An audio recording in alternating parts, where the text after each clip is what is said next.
Yep, we did the thing, all right? We went out Thursday night, we sat down, saw a couple of films, went to bed, went to work, took a nap, now we're here because I am finally ready to talk to you about the movies of the week, my dude. Very nice. So, it's actually an interesting vibe because Thursdays are a little bit busier. Obviously, it's a work week, but it makes sense for those that not in the know.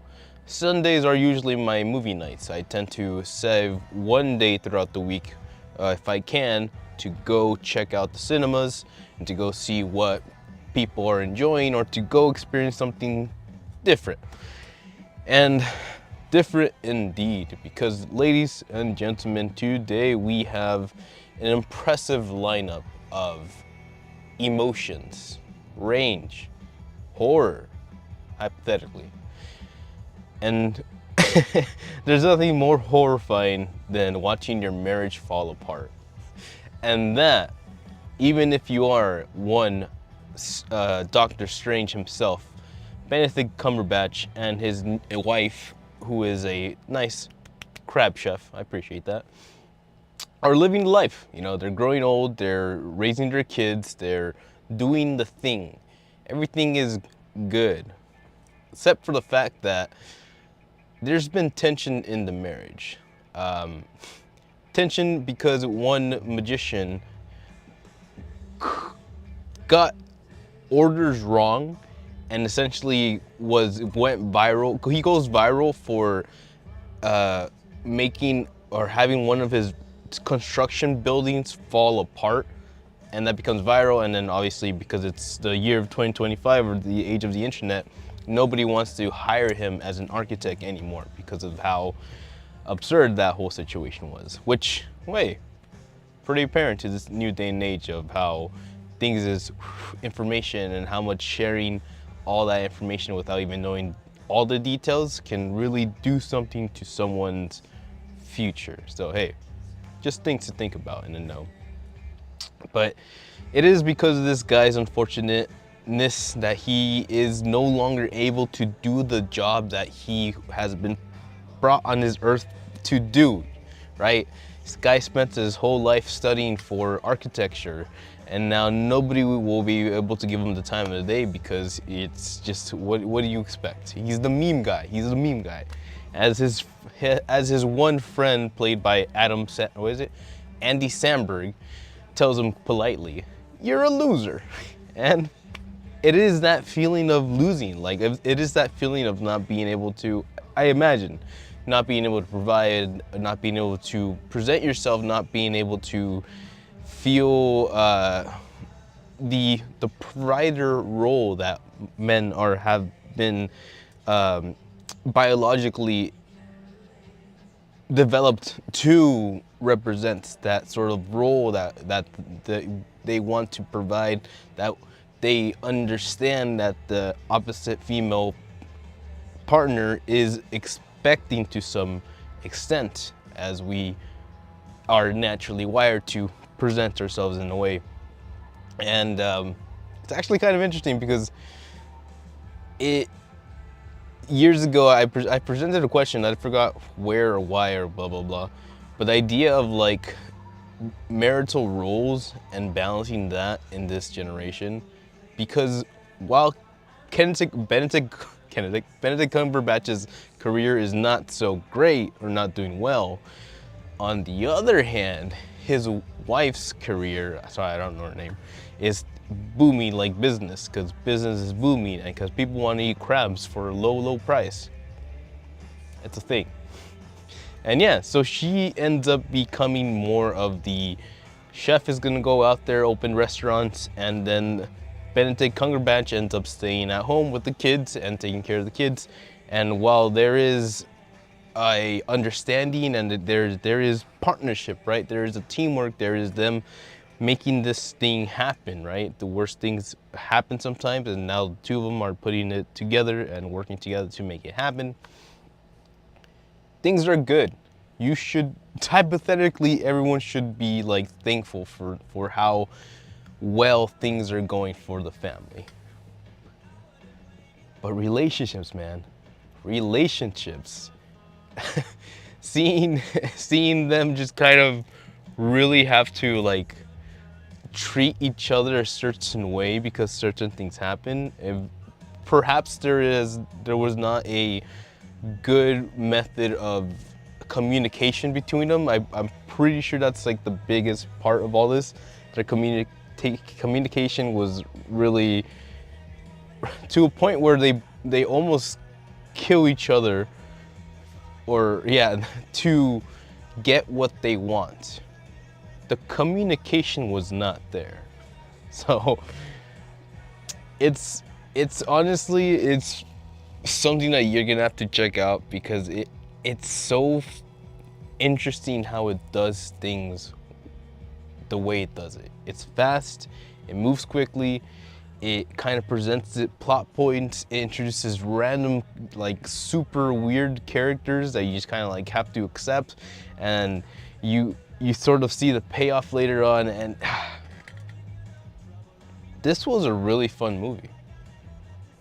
It made me feel bad because, you know, you just want them to be okay or you want them to make up, and then the director does a good job of showing how they have emotions, right? They are feeling each other's like pain that they're throwing at each other, but they just can't bring themselves to apologize or to lose.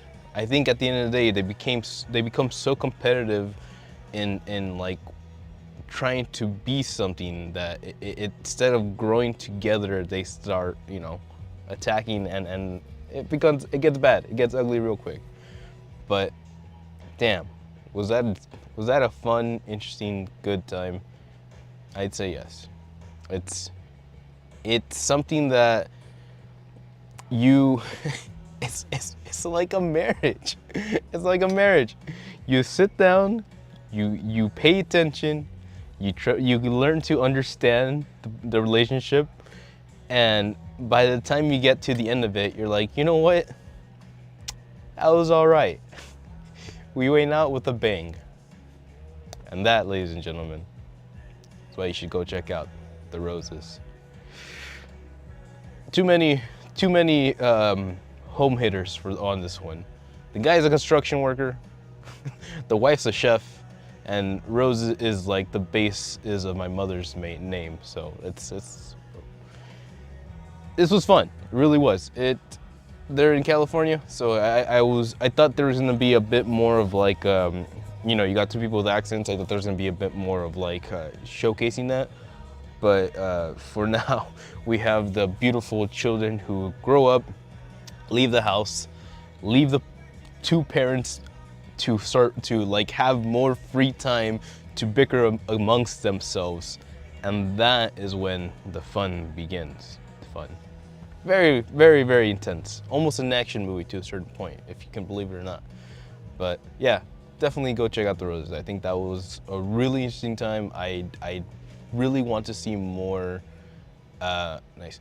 Really want to see more, like, funner films, if that makes sense. I saw somewhere out there that comedy films are not being made as much, like just in the grand general consensus of CEOs and BS in the boardrooms and office meetings, is that they don't feel like there was a return in comedy. So they stopped trying to make comedic motion pictures to save money.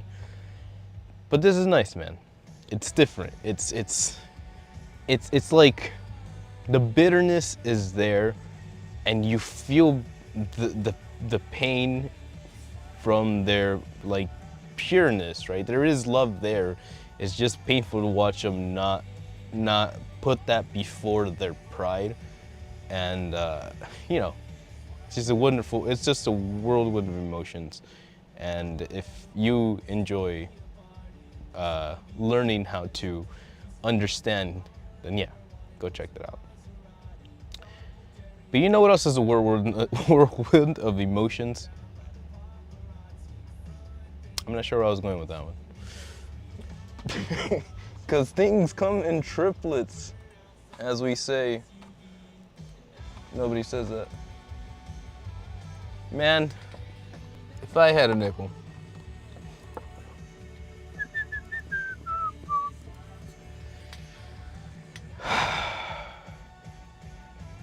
We're an interesting time in the cinema. I'll say this. Zendaya started it. So, The Threesome is the name of a movie where, you guessed it, one young gentleman is able to romance two ladies in the same night with the encouragement of one lifetime friend, or one friend. Let's call her friend homegirl. I don't know. Fuck. With encouragement of let's call her girl A, the main girl, the main love interest. They proceed to share the moment. 3 people, 1 moment. And, you know, things happen, life happens. I'm not about to tell people how to enjoy their free time and all that. It is the aftermath. And, right, I'll start with this. This is a really damn good, like romantic film. I don't know. Like, there's scenes in this between the two lead, I'll call it lead, or two main it gets confusing. The two main love interests, or the main girl love interest and the guy start off, actually. They start you off with super good chemistry between 2 of them. And there's certain scenes between them, like in the earlier scenes, that you just see that kind of a connection finally come into fruition. You get the guy starting off going like, yo man, I've liked this girl for a cool minute, and then like we've just never had things work around, whatever. There was this one time, but obviously whatever, blah blah blah. And to see the dude seemingly finally be at a place that he wants to be, or finding something that feels right. You don't really know if you're gonna end up being with a person. You just know that in the moment you're feeling comfortable sharing a connection with a human being. And it's how often one likes that connection or wants to be with that connection, or decides to put focus on that connection above other connections, that really creates the sort of relationship status. And that's beautiful in its own right. But remember, there is another, as Yoda once eloquently said, there is another. And because if things weren't confusing enough, the end result, the penultimate result of making love is creating another human being, a child. Wow, who would have known that? Kids, if you didn't know, get your pen and pencils. It's science time.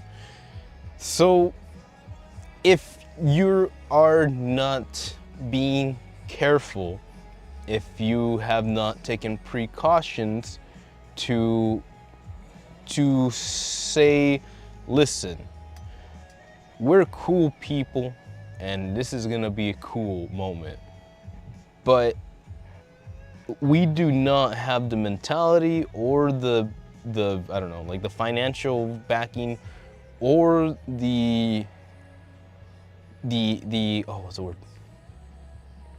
The stable relationship? Yeah, I don't know. A stable foundation for us to, in good-hearted, pure nature, dedicate 10, 20 years to developing a new human mind. That's a big spoonful right there.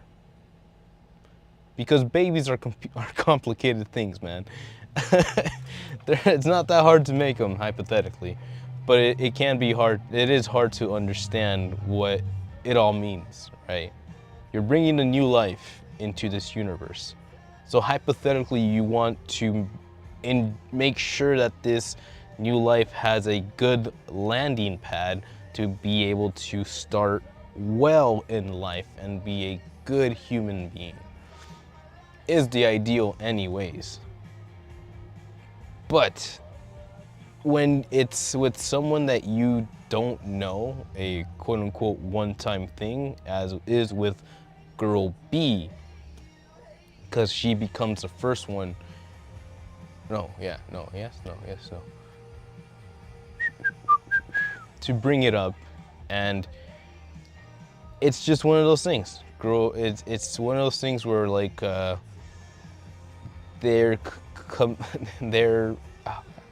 it's pretty intense, man. They're committed to having carrying the child, and that becomes a whole new ball game, because as dude does his best to navigate girl B's pregnancy, he's still wants or feels that emotion for girl A, right?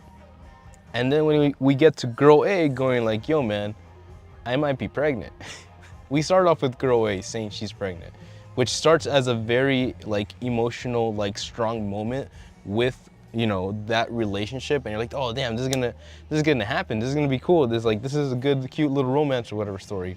And because for the full part they've played it off like that, and then you get to the point where yeah, there is girl B, and she's ready to have the child. She's going to have the child, and that creates a whole new dynamic in this relationship that honestly kind of does like make you feel bad for the dude, in terms of like, yo man, he was happy out there. They were having a cute moment. They had a whole like a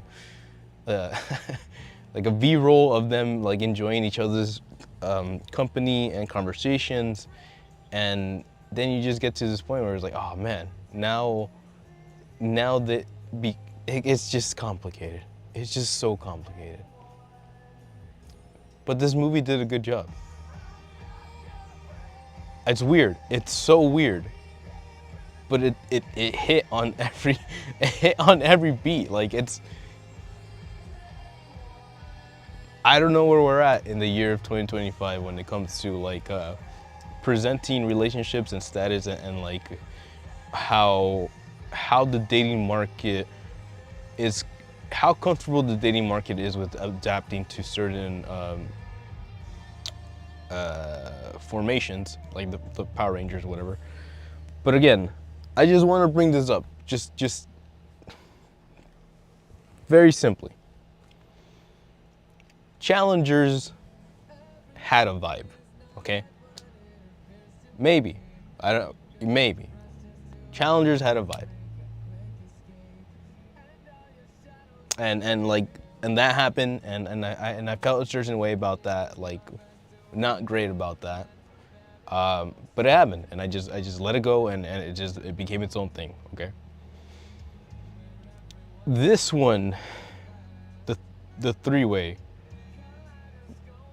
had a lot of like emotion like behind it, because at the end of the day, these are humans, right? The characters have backgrounds, the characters have family members, the characters are now faced with the timeline of them giving birth to a new human being, even though they are very well aware that there is another woman out there going through the exact same motion. And I don't want to spoil too much, because the amount of loops that this film throws at you, or the curveballs that this film throws at you, are really out there.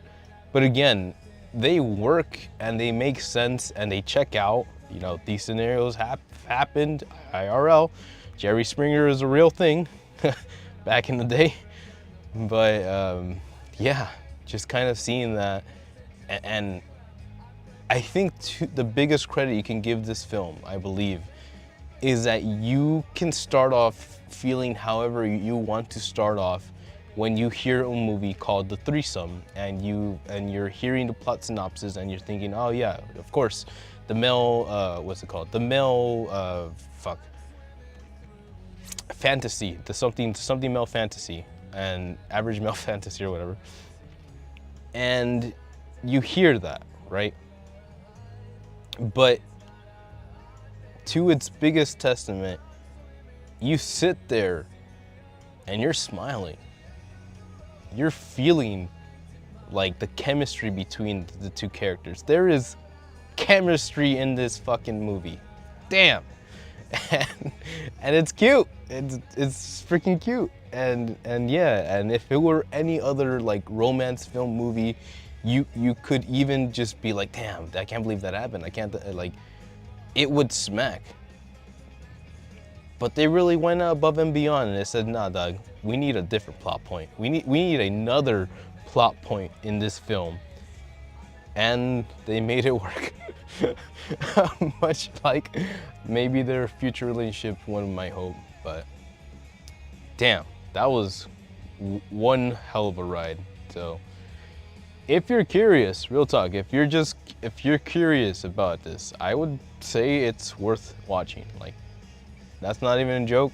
That's not even like me hyping things up. I just think that there was a really cute romance story that involved one dude gushing over girl A, which is the cute girl that, you know, you've longed for a while, or like you see her from a distance and you've known each other for years, but your worlds don't really interact. So why would you interrupt her universe with your universe? And you know, those things happen.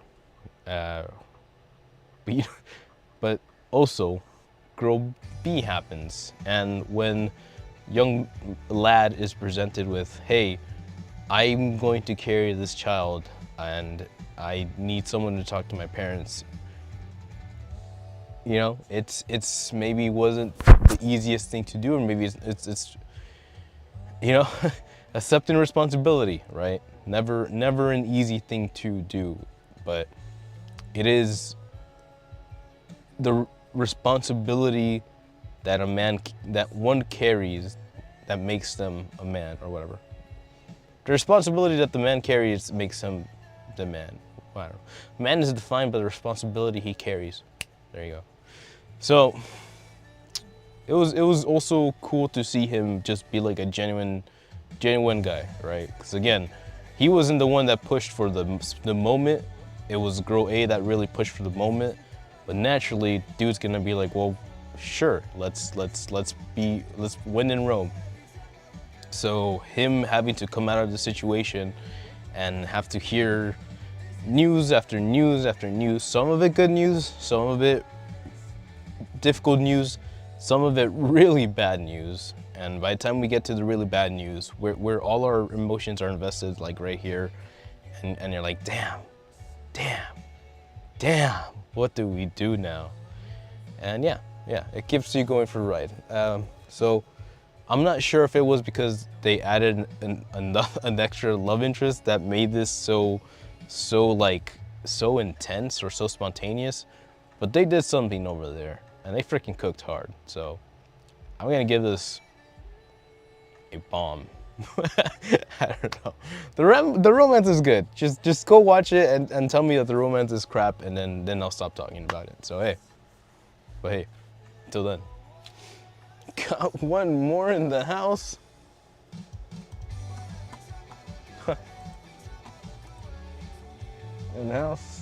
One house indeed. There we go.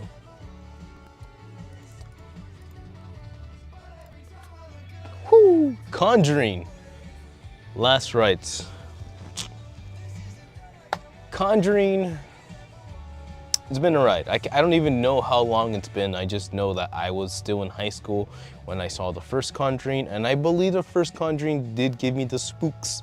It presented horror in a I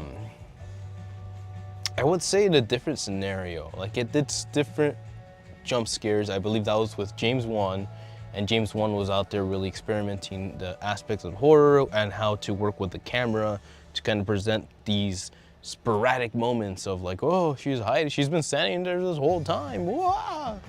So like, we know what we're getting into with this. Granted, I have not kept up with it, you know, like as a super fanatic fan of supernatural stuff. But for the most part, I understand the story of the guys.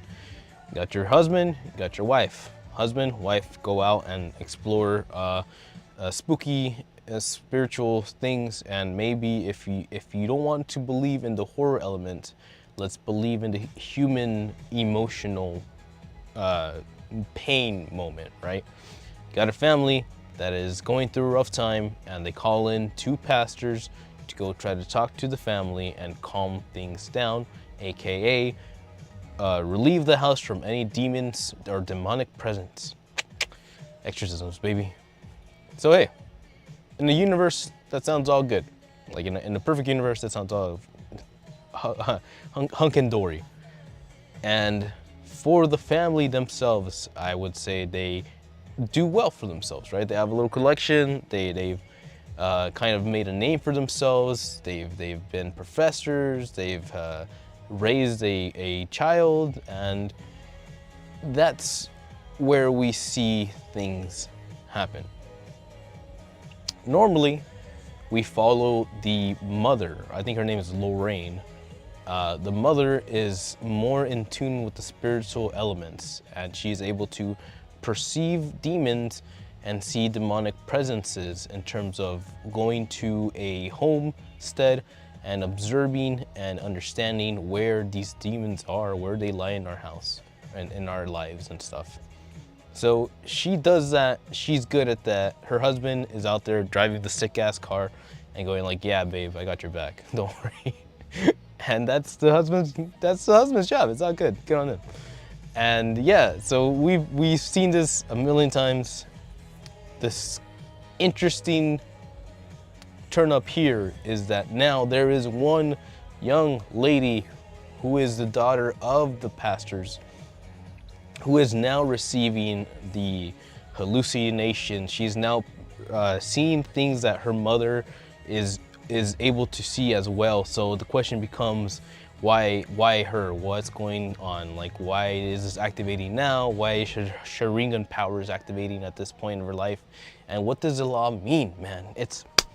What does it mean? Answers.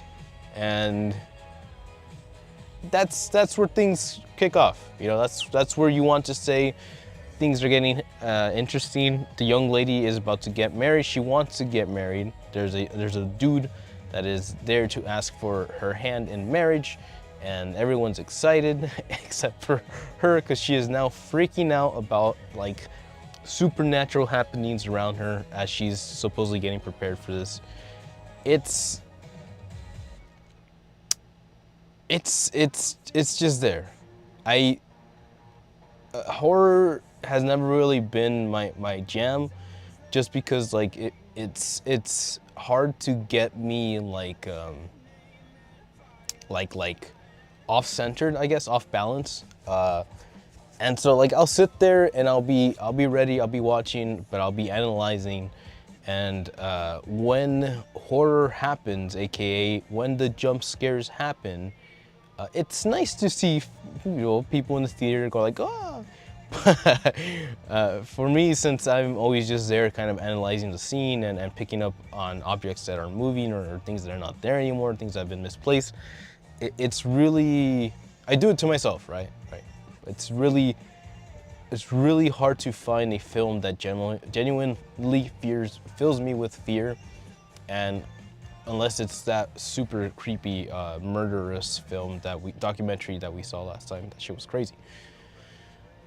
But they tried, you know.